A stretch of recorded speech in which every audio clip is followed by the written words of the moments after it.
Você já reparou que tem pessoas que parecem fazer tudo certo, e mesmo assim nunca saem do lugar? Estudam, trabalham, se esforçam, mas o dinheiro nunca fica. A vida nunca muda de verdade. E tem outras pessoas que erram, tropeçam, fracassam várias vezes, e ainda assim enriquecem. A diferença não é sorte, não é inteligência, não é nem esforço. É algo que a maioria das pessoas nunca vai enxergar dentro de si mesma. E Carl Jung passou a vida inteira tentando provar isso. Há pessoas que fizeram tudo o que se esperava delas. Trabalharam quando deveriam trabalhar. Guardaram quando puderam guardar.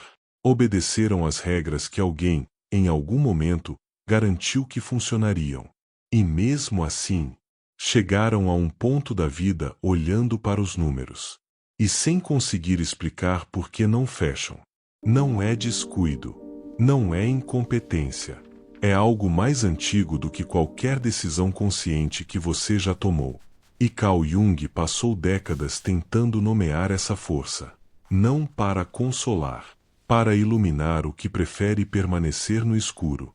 Você já teve aquele momento, aquele em que algo finalmente começava a mudar. E então, sem aviso, sem razão aparente, você fez exatamente o que não deveria. Gastou o que tinha guardado. Virou as costas para a oportunidade quando ela estava mais perto. Tomou a decisão que, horas depois, não conseguia explicar nem para si mesmo. E ficou ali, tentando reconstruir o que tinha antes e entender o que aconteceu. Não foi fraqueza. Não foi falta de caráter.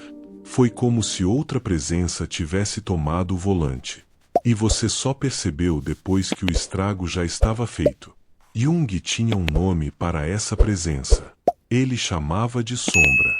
A sombra não é metáfora. Para Jung, ela era uma estrutura psíquica real. A parte da personalidade que foi moldada antes de você ter palavras. Para descrever o que estava sendo construído dentro de você. Quando você tinha 6, 7 anos. Você não escolhia o que absorver. Você absorvia tudo. O tom de voz do seu pai quando o dinheiro acabava. O silêncio que caía na casa no fim do mês.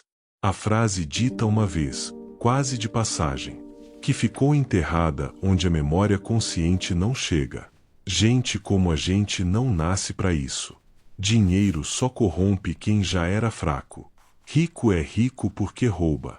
Essas frases não ficaram na memória. Elas viraram arquitetura. E aqui está o que Jung levou décadas para admitir. O que a maioria das pessoas nunca vai querer ouvir. A mente não executa seus planos conscientes. Ela executa sua identidade mais profunda. E se essa identidade, no seu núcleo, acredita que você não pertence à prosperidade, ela vai encontrar uma forma de te trazer de volta para onde acredita que você deve estar. Sempre, com a precisão silenciosa de quem conhece o caminho de cor. Existe um limiar. Não está escrito em nenhum contrato, não aparece em nenhum extrato. Mas está lá, uma linha invisível que sua mente inconsciente aprendeu a considerar o limite do que é permitido a você. Quando você ultrapassa esse limiar, não é a realidade que reage, é a psique, e ela reage com sutileza, não com uma voz que diz destrua isso, com uma compra que não precisava ser feita agora, com uma palavra dita na hora errada que encerrou o contrato, com uma hesitação de 3 segundos que foi suficiente para perder a chance. Tem homem que recebeu mais do que nunca recebeu na vida. E em 18 meses não sobrou nada. Sem vício, sem escândalo, sem explicação. Tem quem construiu algo real, sólido. E no momento em que poderia consolidar, sabotou com uma decisão que até hoje não entende. Não é coincidência. Não é azar. É a programação sendo executada com fidelidade absoluta. É a sombra cumprindo o que foi ensinada a cumprir.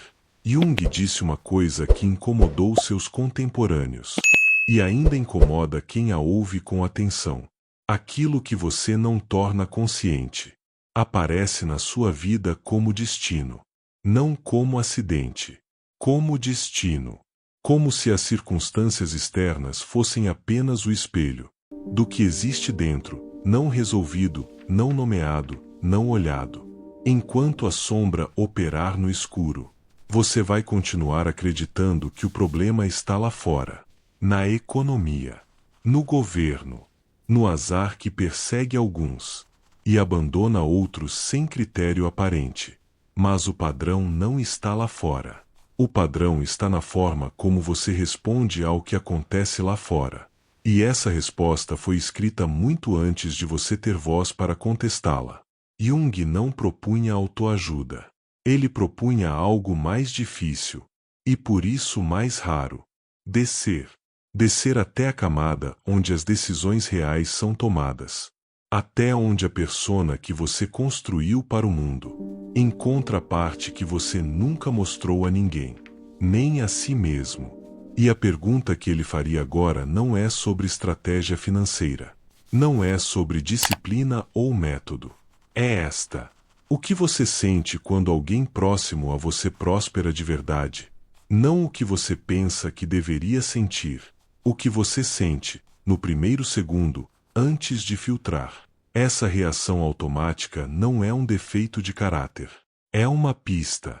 É a sombra mostrando onde está o nó. Que nenhuma planilha, nenhum curso, nenhuma meta vai desfazer sozinho. Porque o problema não está na falta de conhecimento sobre dinheiro. Está na versão de você que toma as decisões sobre dinheiro. E enquanto você não a conhecer, ela vai continuar operando como se você tivesse autorizado. Há uma diferença entre a pessoa que falha e aprende. E a pessoa que falha, aprende, e mesmo assim repete. Jung dedicou sua obra a entender essa diferença.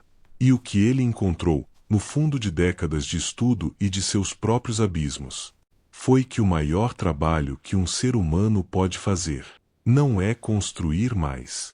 É olhar para o que dentro de si impede de sustentar o que foi construído. Não é um trabalho confortável. Não tem prazo. Não tem certificado. Mas é o único que muda o padrão em vez de repetir a história, com novos cenários e os mesmos resultados. A questão não é se você vai continuar. A questão é com quem você vai continuar. Com a versão de você que foi moldada sem o seu consentimento. Ou com a que você ainda pode escolher ser. Se algo nesse vídeo tocou em algo que você reconhece na sua própria história, não em teoria, mas no que você já viveu, deixa nos comentários. Uma palavra é suficiente. Às vezes nomear já é o começo.